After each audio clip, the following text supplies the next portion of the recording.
divadel Prohlídka v Mariánské ulici. Letošní 300. výročí úmrtí Jana Blažeje Santiniho jste zajisté zaznamenali na různých místech. No a nejdivu, nebo jeho dílo v podobě jedinečných, co je jedinečných, dech vedoucích staveb potkáváme po celé republice. Ale jak mohl být život geniálního umělce, jemuž byl dán do výuku na jedné straně ohromný talent a na straně druhé středně fyzický handicap. No pojďme tedy společně poschválit, podívat se na střípky jeho osobního i profesního života, vycházející nejen z dostupných historických faktů, ale také z fantazie a pokusů o dokreslení mistrovy osobnosti. Tady máme první střípek. Já vám s dovolením přečtu. Z kraje roku 1677 se ve vážné rodině pražského kameníka Santina Eichla narodil nejstarší syn. 4. února byl pokřtěn králu svatého Víta jako Jan Blažej Eichl. Narodil se s tělesnou vadou. Byl na částkách ochrnutý a chromý.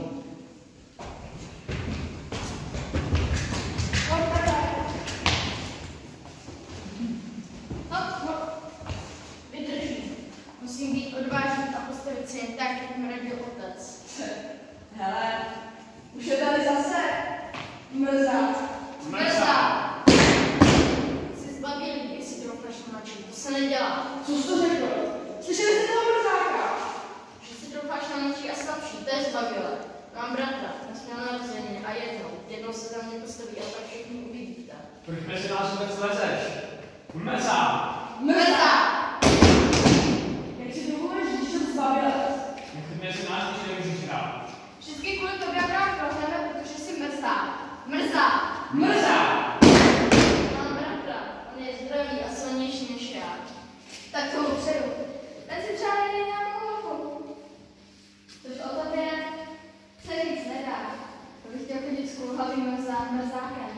Jednou vám všem ukáž, to určitě. Mrzáku, uvažáku, mrzáku, chudák, mrzák, mrzák, mrzák, mrzák, mrzák, mrzák.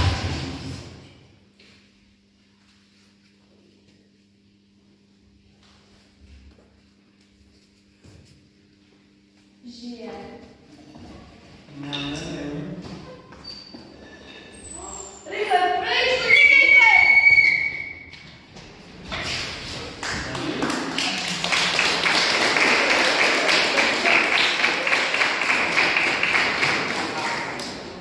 Ačkoliv Jan měl milující rodinu, tak jak jsme viděli jeho soužití s vrstevníky, nebylo zrovna bez problémů.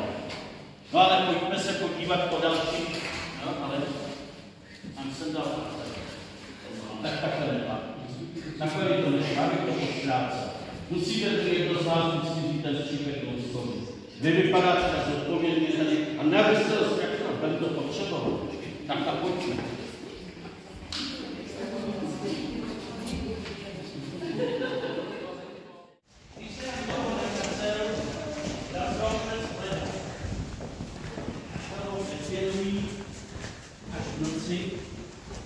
Opatrovil vzal do náruče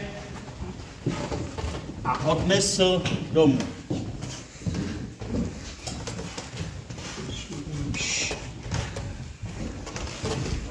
Tak jsme tady, Alžběto. Díky bohu, že jste tu. Proboha, co se mu stalo? No, našel jsem ho v jedné úzké ulici a byl úplně bez sebe. Ale takhle se přece sám potlouct nemohl. Kdo mu to mohl udělat? Až já zjistím, kdo mu to udělal, tak...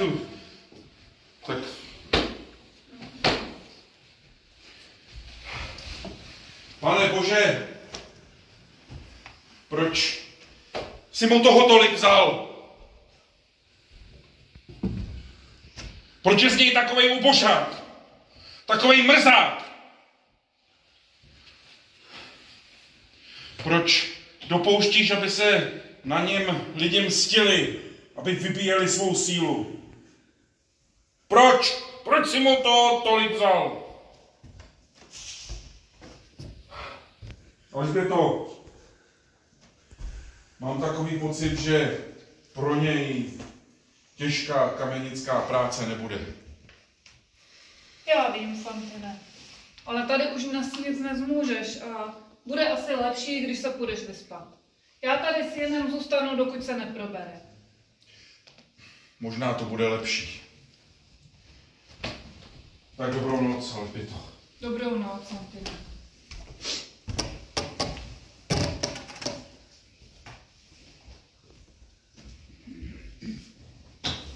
Světlo, to světlo.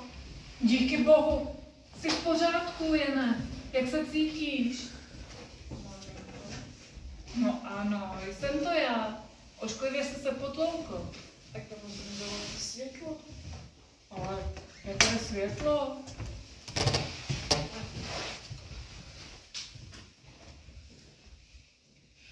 Zdál se mi sen. V tom snu jsem byl plný síly a všude kolem byl zpěv andělů, který se propojoval v proud mnohohlasné andělské hudby. A pak tam bylo všude taky plno světla. A já se rozhodl ho spoutat a spouštět dolů jen po částech. A pak ve správnou chvíli ho spojit v jedno, ve světlo naděje.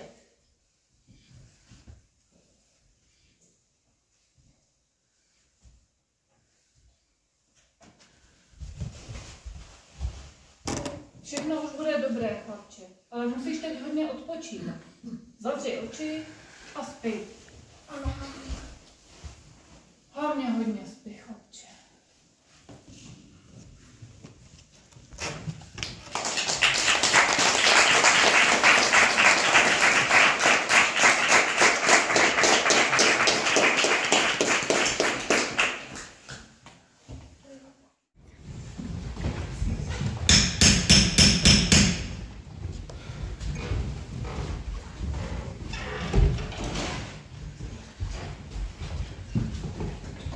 Události kolem zranění hlavy Jana změnily. Mezi vrstevníky již nechodil a začal si modelovat sochy svědců z vlhkého jílu. Otec by ho chtěl vzít do učení, aby byl kamínkem a převzal po něm řemeslo, ale bál se o jeho zdraví.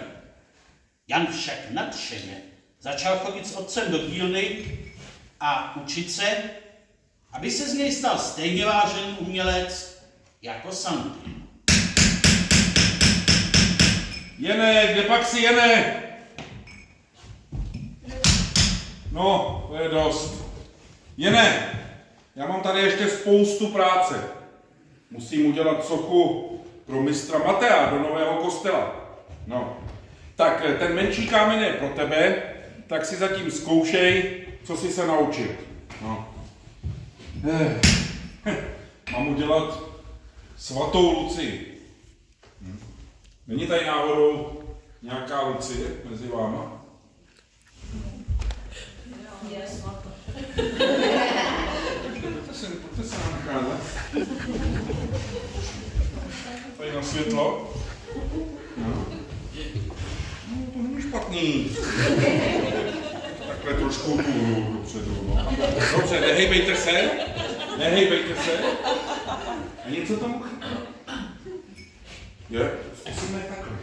Abyste věděli ostatní, ta žena. Svatá Lucie noci upije. Je to tak? No. Nehejbejte se, nehejbejte se. Já nevím. Moment. Zkusíme meč. No ale to nebude svatá Lucie tím pádem. Počkejte, že to...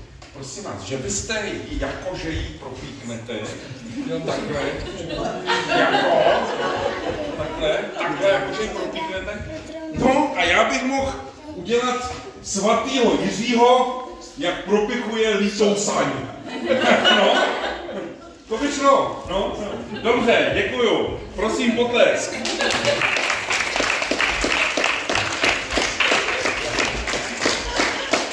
Ještě uvidíme. No, koukám, Jene, že si zase povídáš s kamenem.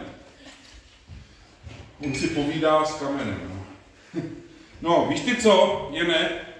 Dnes už si toho udělal dost, tak možná, že by bylo lepší, kdyby si šel domů. Co říkáš? Mám jít domů, otče, sám, tak už se u mě musíš dělat starosti. Ubráním se a jsem pro té jsem soudný. No, však já vím, že už si zesílil a že se ubráníš. Tak běž, chlapče, běž. Já to ještě musím...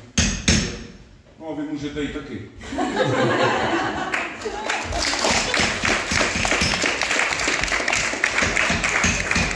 Tak půjdeme, kdo vás se hlásí o skřípek? No, někdo, tak. No, tak pojďme. Tak, jednoho dne cestou z dílny se Jan zasnil a nevšiml si, že neodbočil ke kamennému mostu a když ho přešel, zůstal stát s otevřenými ústy a zakloněnou hlavou. Nikdy předtím si tak krásného kostela nevšiml a tak vešel bez rozmýšlení dovnitř.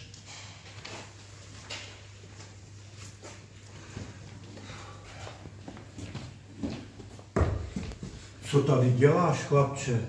Odpusťte, pane, chtěl jsem si kostelem prohlédnout. Je tak krásný. Nikdy jsem nic podobného neviděl. A to ještě není dokončení. Vnitřní výzdoba bude trvat ještě dlouho. Jen chtěl bych, aby to bylo to nejkrásnější, co jsem kdy v životě postavil. Postavil? Ty jsi, pane, ten kostel postavil? Ale no, nepostavil jsem ho sám. Já jsem ho navrhl, nakreslil plány, vyprojektoval kopuly, tvary a orientaci. Vyprojektoval? Jednou taky takový chrám. Vyprojektuju a nakreslím. Už teď víme, jak bude vypadat. Bude ještě větší. A okny tam nahoře bude proudit světlo až do místa, kde teď stojíme. No chlapče, to bude trvat ještě dlouho. Musíš ještě hodně vyrůst, hodně se učit, abys něco takového dokázal. Mistře Mateji? Ano, Mistře Mateji? Tak to mám hotový. výborně. A myslím, že se mi to docela povedlo. Dělal jsem svatou Lucii, Ano. pak chvilku lítou saň, no a nakonec je z toho Matka Boží, Panna Marie. Myslím, že se mi povedla. Krásná. Co tady děláš ty, synu? Promiň, mistře Santine, to je tvůj syn? No, pak už se ničemu nedivím. Nezlob se na něj. Jeho kroky jsem přivedl sám Bůh a talent má přímo od něj. No tak od Boha určitě a taky trochu ode mě. No, a bylo by škoda nechat ten talent ležet ladem. Mistře, dej ho ke mně do učení. K tobě doučím. No, tak pravda, zatím se učí u mě v kamenické dílně, ale práce to pro něj zrovna není. No, co tomu říkáš, synu? Ano, otče, chci být stavitel jako mistr Matej. A chci se také učit malovat. Oho, tak malíř a stavitel. No, ano, já souhlasím. Ruku na to, mistře. Ruku na to. A tebe, chlapče, beru taky. No, tak teď utíkej domů a vyřiď Alžbětě, že mám ještě hodně práce a že přijdu dneska trochu později. No, a my bychom to, mistře, mohli tady jít někam zapít. Co říkáte?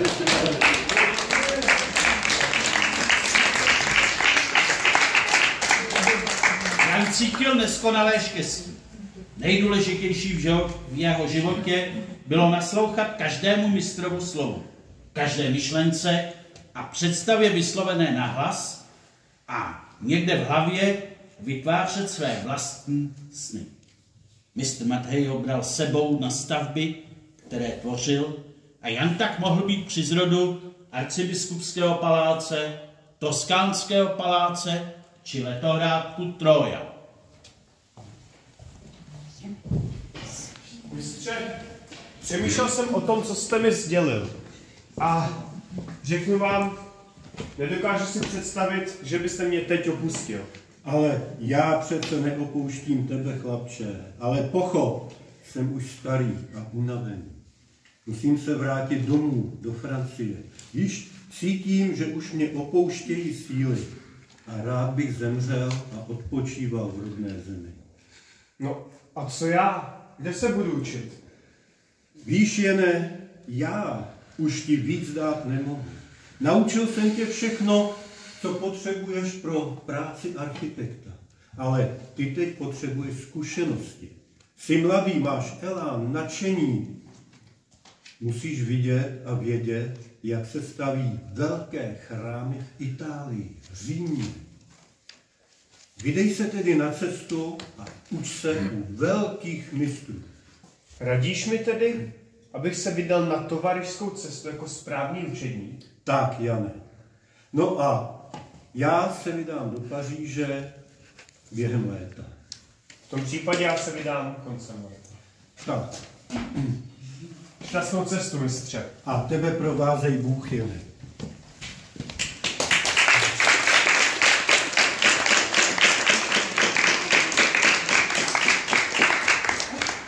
Pohlídej to a my se také vydáme, teď hned.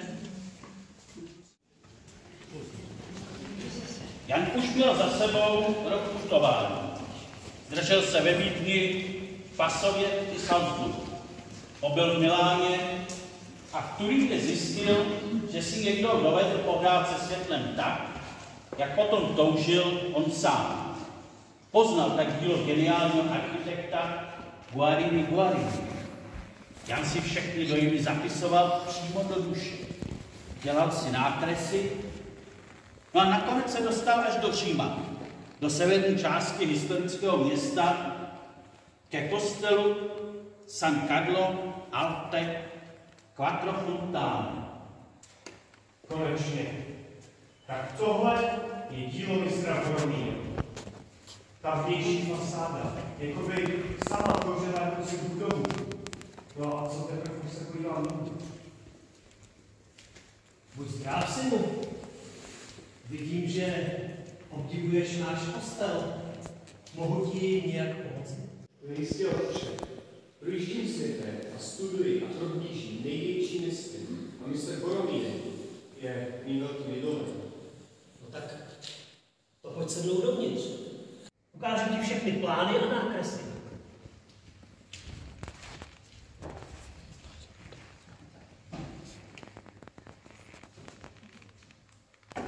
To není možné. To není možné. Tolik plánů a tolik nákresů, jako by sám dlouze hledal. Ano, říká se, že mistr Boromín byl tak trochu blázen. S nikým si nerozuměl a trval na tom, že musí pracovat sám, že ho nikdo nechápe. Snad právě proto se u něj ani nikdo nevyučil. Když dostal nápad, byl jako posedlý. Jeho návrhy na jedno téma, mnoho pohledů na jeden detail jsou pověstné. Líbil mi obdarovaný darem od Boha a neustále si mu snažil zavděčit. Ano, ano. Chtěl, aby jeho dílo bylo božské. Stejně jako já. Ovšem také za to ale náš mistr krutě zaplatil. Zaplatil jak? Je to už dlouhých 30 let. Říká se, že... Ale ne.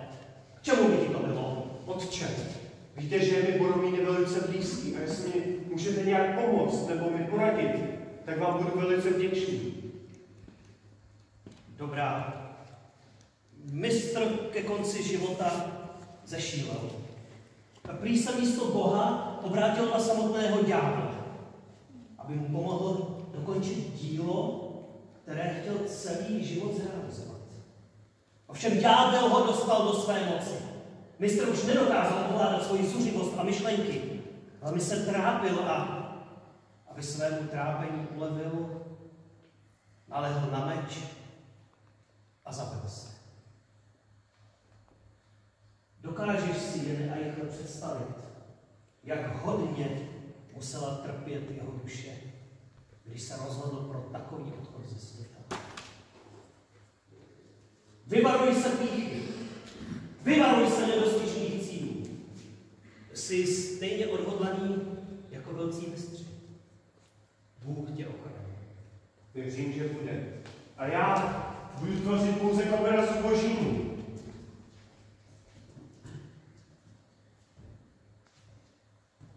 Měl bych se změnit jméno. Ať každý ví, že rodnou zemí mě, mé rodiny i celého rodu je Itálie. Otci v Čechách říkají Santin, ale Santini, to zní o mnoho lépe.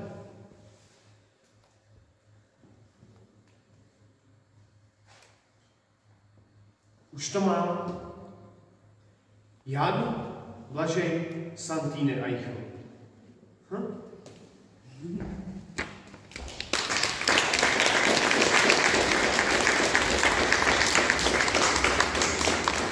Kdo se hlásí do skřípek? Tak, super. No a teď už můžeme za Santini.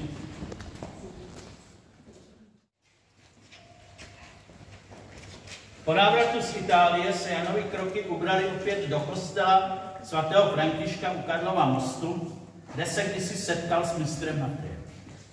Ten určil jeho životní dráhu.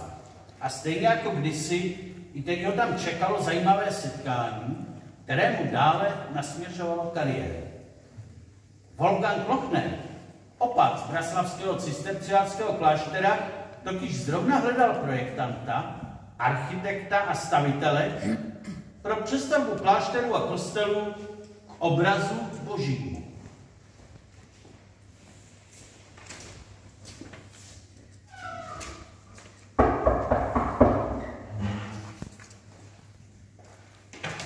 Zdrav. Jdu se podívat, jak pokračují tvé návrhy na přestavbu z braslavského kláštera. Místo si zprohlédl, své představy jsem ti nastínil a teď mě zajímá tvůj odborný názor. Jestli začít s novou, velkolepější stavbou, nebo jenom lehce upravit stávající. Otče, vítejte. Jsem velice rád, že jste se zastavil. Budovy jsou po husitských válkách hodně poničené, ale prohlédl jsem západní gotické křídlo a myslím si, že by šlo zapojit do nové barokní kompozice. Pojďte se podívat. Jsou to teda první nákresy. To vypadá impozantně. Moment, bych se zorientoval. To je severní pohled, že? Tak, tohle je ze zhora. A tady je to zevnitř. Tohle je co? Jo, tohle. Tady, pokud byste otče souhlasil, tak tady by byly dvoupodlažní chodby. A v podlaze bych nechal vyříznout trojlisté otvory se zábradlím. Dílo v Praze ojedinělé. Vstup do konventu jsem také prohlédl. A velice mě inspiroval můj velký idol mistr Boromínek. No, zatím si teda nedovedu všechno představit, ale to, co říkáš, a co jsem zatím viděl, pokud se ta stavba podaří, je to velké dílo hodné mistra. Dej se do práce, Jane Eichle, a já se postarám, abys během přípravy projektu měl i jinou práci a měl z čeho žít.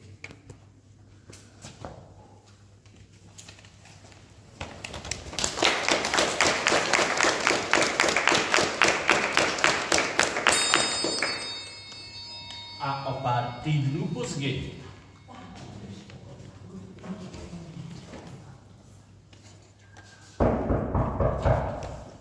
Prosím, matko.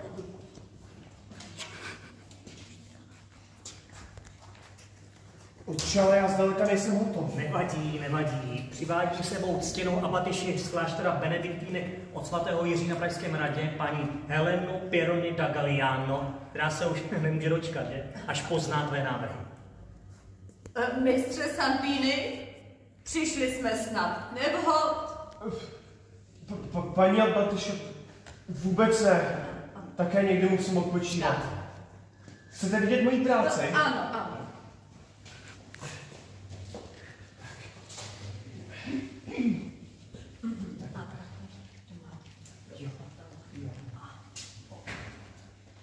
O tebe, synu, tvou mysl i tvou ruku vede samotný Bůh. Ne, Nemusím už déle přemýšlet.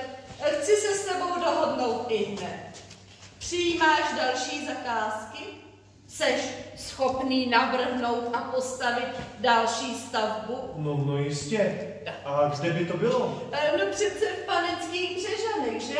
V parku našeho letního sídla. Věděl jsem, že nikdo jiný než tento mladý mistr dvou kapli postavit nemůže. Není v Praze, co v Praze, v Čechách, talentovanějšího architekta než je on. Dobrá tedy, jsme domluveni. Přijeď co nejdříve za mnou do Panenských Břežan, já ti tam vše ukážu a potom ti představím své záměry s budoucí stavbou. Prosím. S Bohem.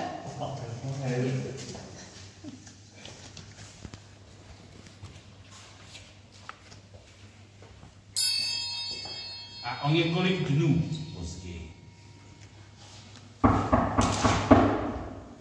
Prosím, matko. Buď zdrav, mistře. Tak jak pak se ti u nás líbilo? Vybrala jste krásné místo. Vše jsem si prohlédl. Ano. A už to mám? Pojďte se podívat. No, jistě. Viděl bych to zhruba nějak takhle. Podstava by byla trojúhelníková, Ano. ale pouze zvenku. Ano. Zevnitř by to bylo šestiúhelníkové. A v rozích kaple. Stačí, mistře. Můj elán a nadšení je přímo nakažlivé. Už teď se těším na naši novou kapli. Máš moji plnou důvěru. Ale vidím, že máš ještě tady spoustu práce. No já tě nebudu už déle zdržovat. Jsme domluveni, tak tedy buď s Bohem. Prosím, matko. Otče, vidím, že jste ještě někoho přivedl. Ano. Mám tady dalšího zájemce o tvou práci. Jan Blažej Santiny Eichl, opat Evženiu. Tak Evžene, řekni tady mistrovi, odkud přicházíš, v kterém klášteře si opatem. Jaké pactní tajnosti, Evžene. Žádné tajnosti, jako mezi svými. No jen řekni název toho kláštera. Významný klášter severně od Plzně, na večer, na sestřele. Ano, skutečně mistře máš toho opata Plaského kláštera, jednoho z nejvýznamnějších a nejbohatších cisterciáckých opatů v českých zemích. Takže ne, poslouchej, co to vlastně od mistra chceš? Minule, pokud se nemýlím, si říkal, že mnichů u vás přibývá, že se do toho vašeho starého konventa nevejdete, že byste potřebovali nový, větší konvent. Od mistra samotného. Bude to těžké, tam je tam bažinatý kraj. Víš, ale já ti do toho nechci mluvit, takže chraň Bůh. Já mistra znám, já vím, že to je genius, ale ty přeci taky děláš do architektury, asi velmi náročný. Nechtěl by si ho napřed, sám vyzkoušet, abys nebyl potom zklamaný. Co třeba pro začátek mu dát něco menšího? A řekněme, třeba tu kapli Padotic. Jen tak na zkoušku. No a jak by se osvědčil, tak by mohl pokračovat a dát v areálu tohoto konventu. Tak co? Dej na mě, že zadej tu kapli. Tak, na zkoušku bychom si nechali postavit kapli v Mladicích. Dobrá. Menší kapli, předevče. Už ti pravíš? Viděl bych to asi takhle. Podstava by byla šestiúhelníková. Nahoře by byla fokule. No. Musím si to ještě všechno promyslet, pánové. Tak zatím s Bohem. No, a máš to zavízené. Věřím, že budeš spokojený.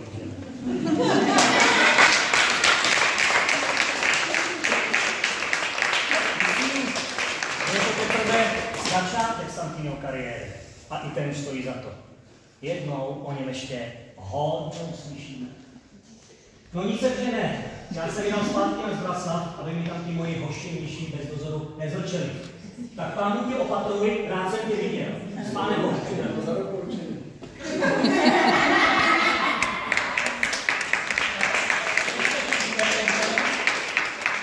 Můžeme pokračovat.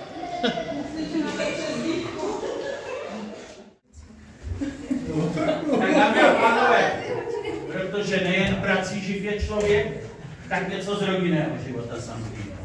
Po přestavbách ve Kraslavském klášteře jsem seznámil s Veronikou Alžbětou Šrederovou, dcerou malířského mistra Kristiána Šredera.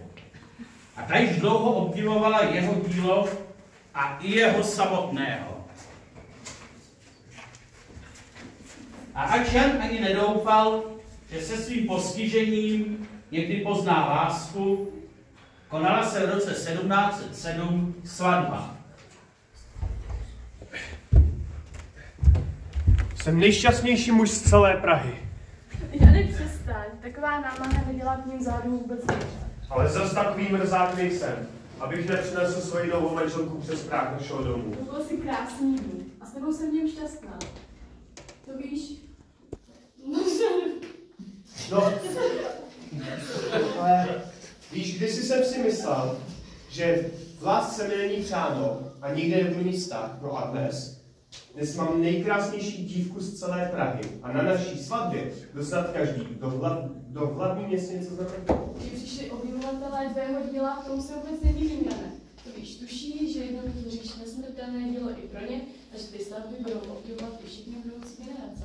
Ale já nebudu jen dotvářet gotická díla barokními prvky. Já budu stavět i nová, velkolepá díla na návrších, která jsou viditelná už z dálky, která mají svoji magii a přitahují nás. Ty, Jane, máš vize a představy, které teprve přijdou, že? A jestli pak víš, co přijde v brzké době, je to něco, co nečekáš? Oba titul má snad další zakázky. Oba titul ne, ale věřím, že tebe hned napadnou další plány. Řekla bych tak, 7 měsíců a staneš se otcem. Já budu otcem? No tak to přikoupím ještě vedlejší dům, ať máme více místa.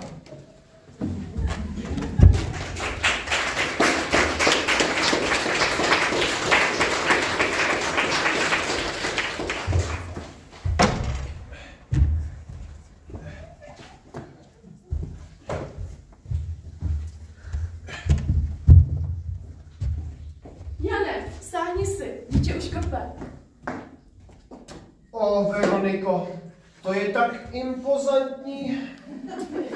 Ale co mi ten připomíná? No jistě, kaple do Mladotic. Kopule na tvém břiše je stejný zázrak jako kopule na budoucí kapli. Protože ze středu musí všechno vycházet. Bude první kružnice, pak další kružnice a pak spousta dalších menších. A celek bude tvořit hvězdu. Šesticípou, protože šestka ovládá všechno dění ve světě a dává věcem řád a smysl. Šestka a její dvojnásobek, teď už ten propočítat. Veroniko, budu muset na nějaký čas odjet. Takže, než se dítě narodí, tak budu zpátky. S Bohem! S Bohem!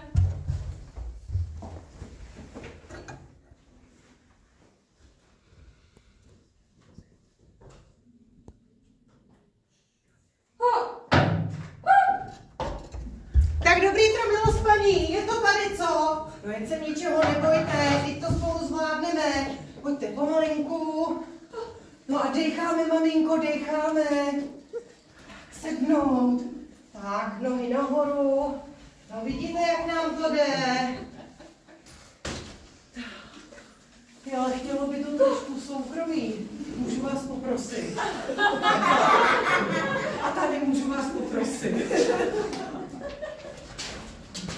Tady nám roztáhněte takhle plachtu, taky nemusíte vidět všechno. No a co pan manžel? Ještě na cestách? Ještě se nevrátil? No má nejvyšší čas, teď za měsíc už bude venku slota. No tak maminko, hezky zatlačíme. No paráda. A je to Bůh jako Bůh. No ale dal vám zabrat, tak odpočívejte, já se tady o všechno postarám. Tak jsme to zvládli.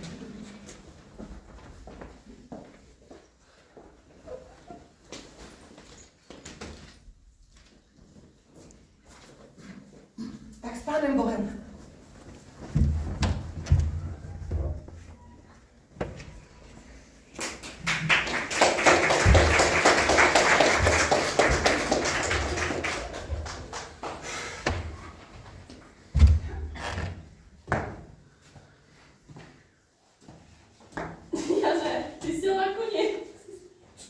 ti je? Proč ležíš? Co by? Před 3 dny jsem ti porodila syna. Tak velkého, že se z toho bude ještě dlouho zpamatovávat. Syna? Já mám syna? Pane Bože, děkuju. A Veroniko, tobě taky. Ale ještě mám novou zakázku od Plaského Pata Titla. Jak jinak než nový konvent, na stejném místě. Ale je tam mokré podloží.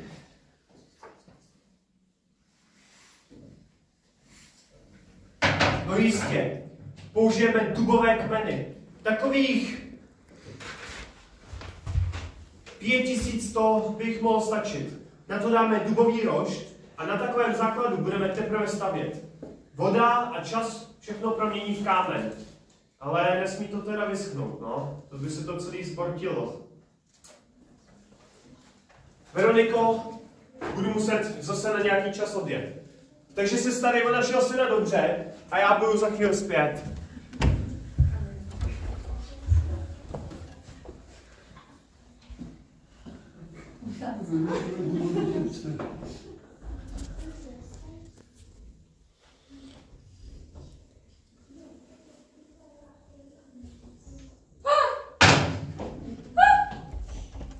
No pozdrav vám, milost paní, tak je to zase co? No jen se nebojte, zvládli jsme to minulé, zvládneme to i dneska. Tak pomalinku, tak sedněte si. No a dýcháme, maminko, jako pejsek. Tak, teď už to znáte, no vy už to taky znáte. Tak, maminko, tak se na to podíváme. A co pan manžel, zase na cestách? Slyšela jsem, že teď dělá nějaké velké dílo pro Plaský konvent. No a zatlačíme, maminko. Prý to bude velké dílo. No tohle ale taky. A máte zase půlka. Ty se na to míráš, tak je ti něco? A co babi umírala, mladý pane? A běžte kousek stranou. Ty žiješ. Proč bych neměla žít? Tvůj další syn se má k světu. Další syn? Já mám syna? Už 2, Jana. A prosím tě, sedni si, nebo se skácíš. Jsi celý bledý. Já jsem tak šťastný, že snad budu raději na čerstvý vzduch. Tak milost paní, já jsem tady hotová. Tak se tady užívejte s pánem, dokud ho máte doma. A kdybyste mě náhodou zase potřebovali, tak stačí zavolat.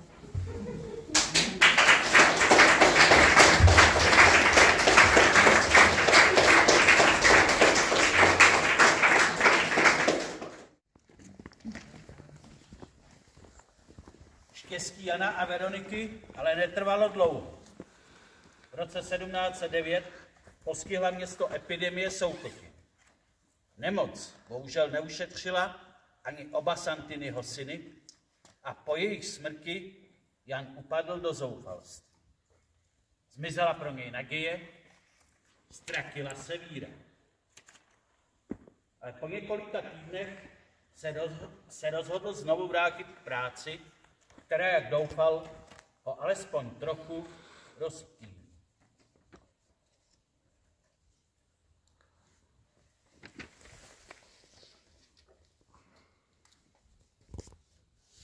Bože, ke tvé slávě jsem chtěl vytvořit veliké dílo, které by všichni obdivovali. Ale cesta k tobě se skryla ve tmě. Je tam u hrobu mých synů. Co zamýšlíš s člověkem, který ti tak bezmezně věřil? Chceš i můj život?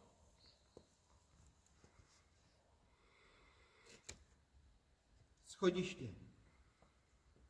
Vynese nahoru v jakési šroubovici a končí nedohlednu.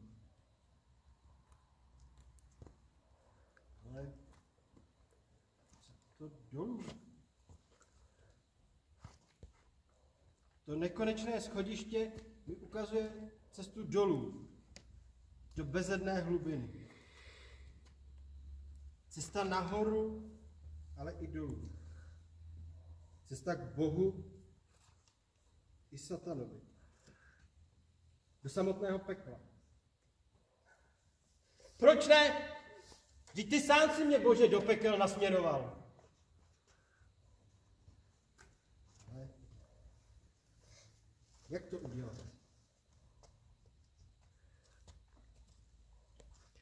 Už vím. To schodiště se bude odrážet ve vodní hladině. Potřebuji v plasích vytvořit prostor, kde bude kontrolována výše vodní hladiny, která zaplavuje dubové pilíře a rošty. Jenom tak se promění v kámen a budou věčné. A na té hladině se bude zrcadlit mé obdivuhodné samonosné schodiště. Satan, Santini. Jak lákavé spojení. Jak zvláštní podoba jmén.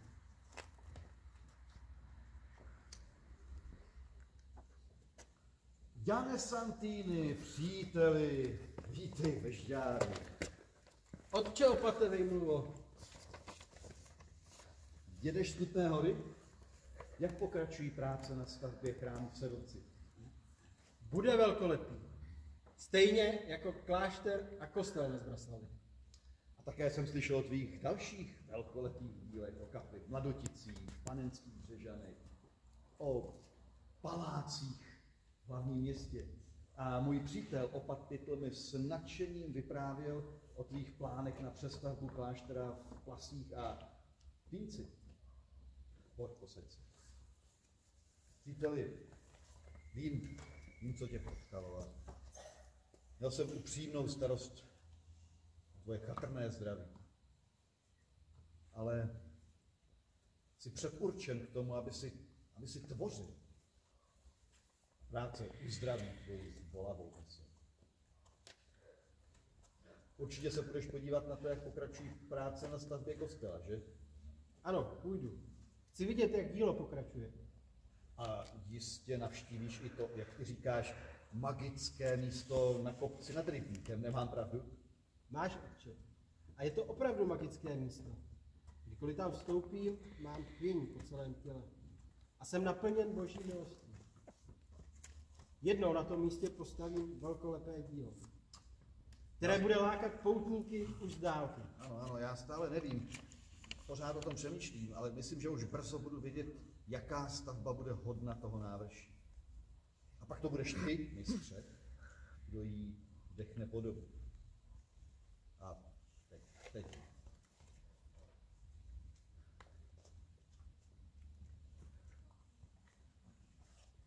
Nebeský Otče, dej svému synu sílu a nech ho tvořit ve tvém jménu a pro tvoji slávu.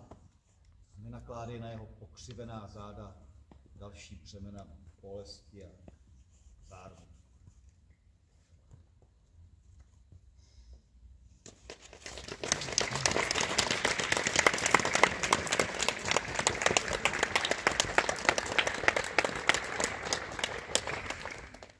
Žádné chvíli.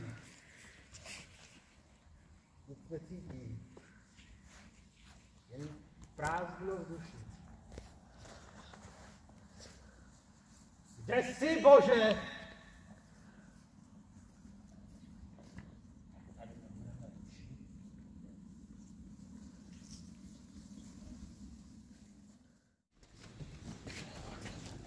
Dalších 7 let Santini tvořil a řady jeho obdivovatelů, opatů i šlechticů rostly.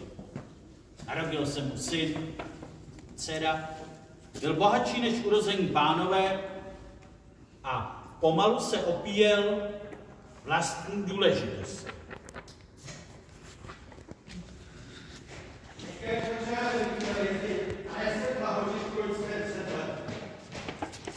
Nemám urození přímo, tak bych se rozsloužil.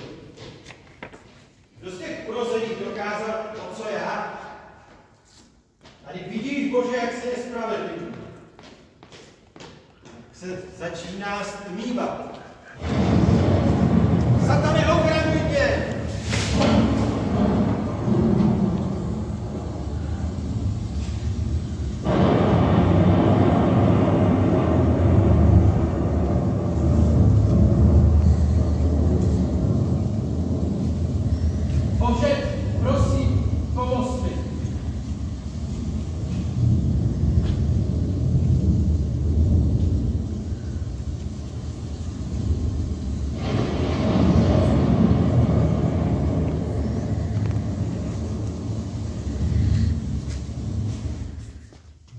Vyvaruj se z nich. Vyvaruj se nedostižných cílů.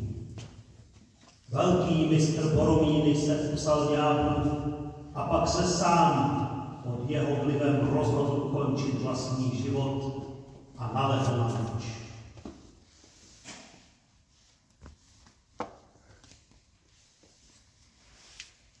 Bože, já chci žít, chci tvořit. Odpusť mě. Já všechna příkoří vydržím. Přijímám svá utrpení a chci žít dál. Pro tebe a tvoji slávu.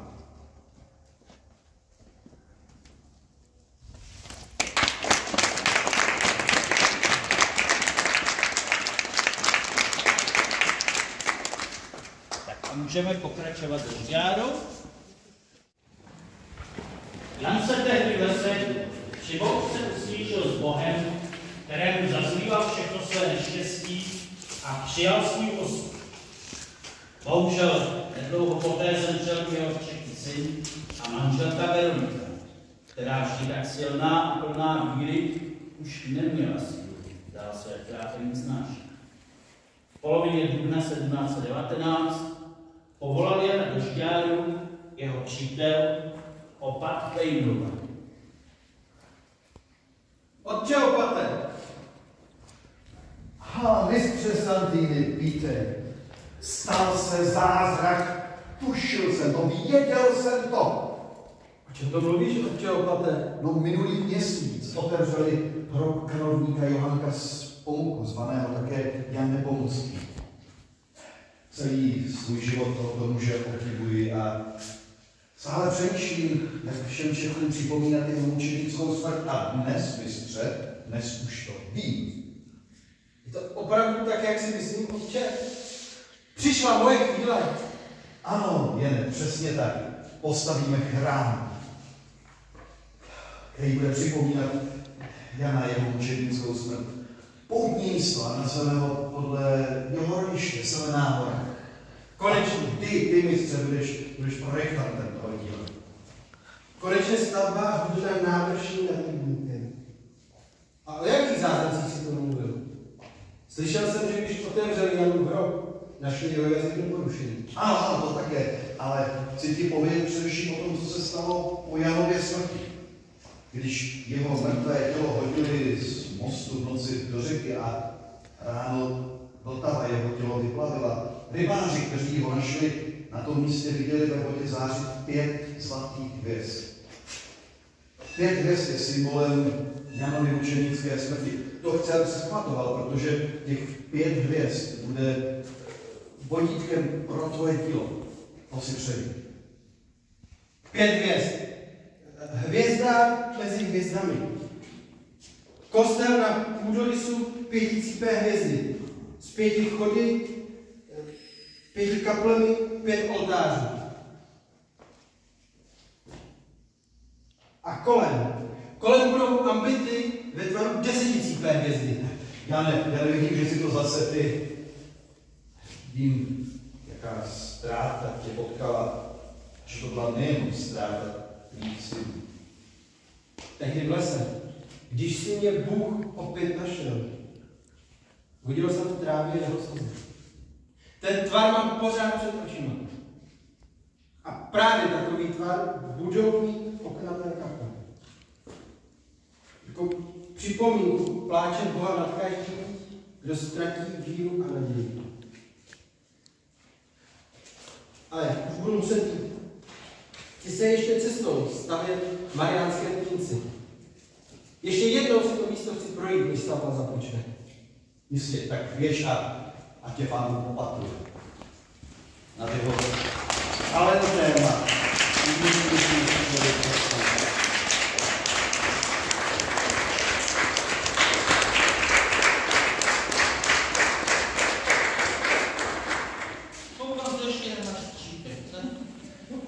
Dámy a pánové, tak jako Jan stoupal ve Žďáru na návrší budoucímu kostelu, teď nás čeká také stoupání úzkým točitým schodištěm na kruchtu Kdo by se na to necítil, tak může jít přes kostel pohodlně přízemím pěkně hezky, ale ostatní tedy mě následujte.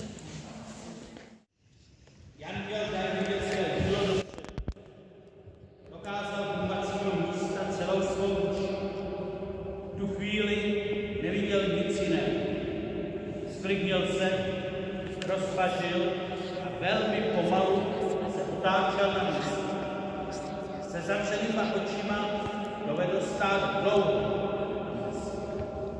Promlouval sám u sobě a přitom byl v kontaktu s něčím, co ostatní vidět nemohl.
s námi přišli oslavit náš svatební den.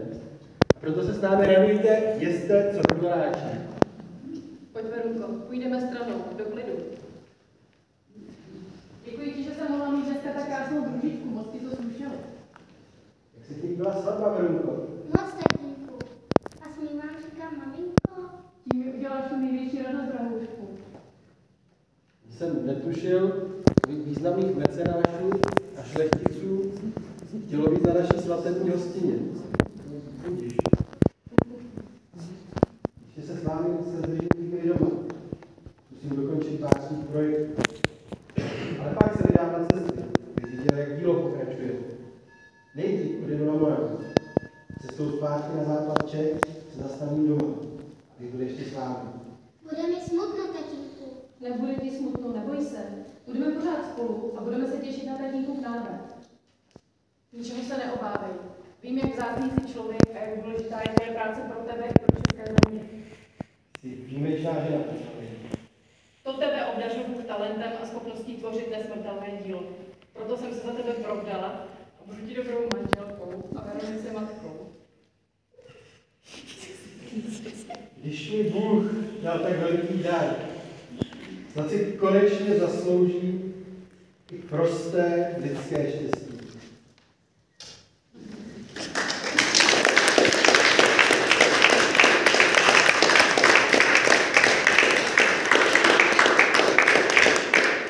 Tak, svatební střípek, ještě žádný nemáte.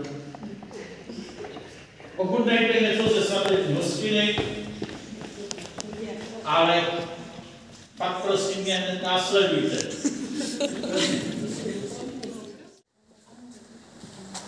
Druhého manželství se v roce 1721 narodila dcera Jana Ludmila a 2 roky po ní, v srpnu roku 1723, syn Jan Ignác Rochus. Velkému mistrovi však osud nedopřál užívat si své prosté lidské štěstí. Pod vlivem krátké těžké nemoci 5. prosince roku 1723 sepisuje závěk a krátce na to po 2 dnech umírá. Necelé 2 měsíce před dovršením svých 47 let. Dámy a pánové, a to je poslední střípek mistrova života, který jsme dnes měli najít.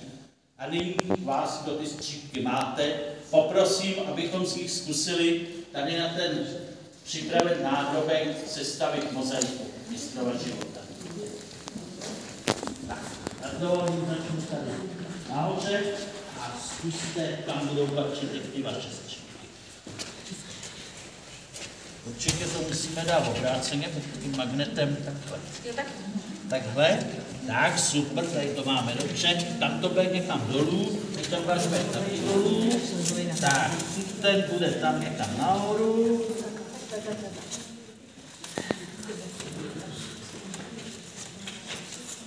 Tak, musíme to jak urovnat tady.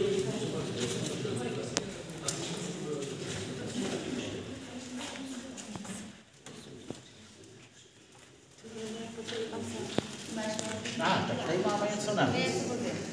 Tak, takhle. No a teď už nám to půjde dohromady.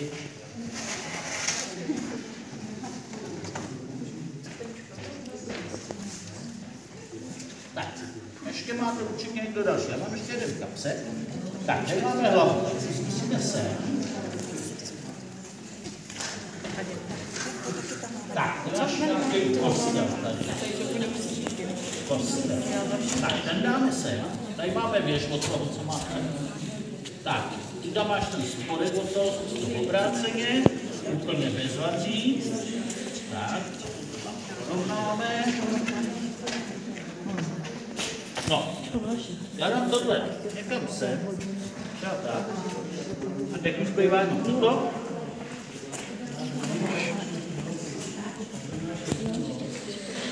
Bezvadně. A máme to. Povedlo se.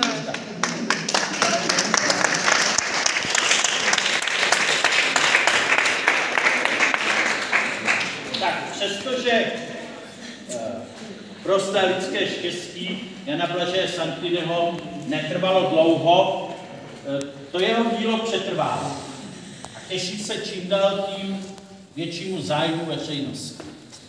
Tak asi nezbývá jinak, než si vychutnat souznění krajiny a stavby, tak jako to dělával sám mistr. Jen tak prostě popocházet, kochat se, obdivovat. Dámy a pánové, dovolte, abych se s vámi jménem Muzea a galerie Mariánské Tygnici a jménem ochotnického spolku Tyl z Čisté pro dnešní den rozloučil. Přeji vám krásný zbytek večera, někdy v Mariánské Tygnici nebo na divadle. Nashledanou. Děkuji.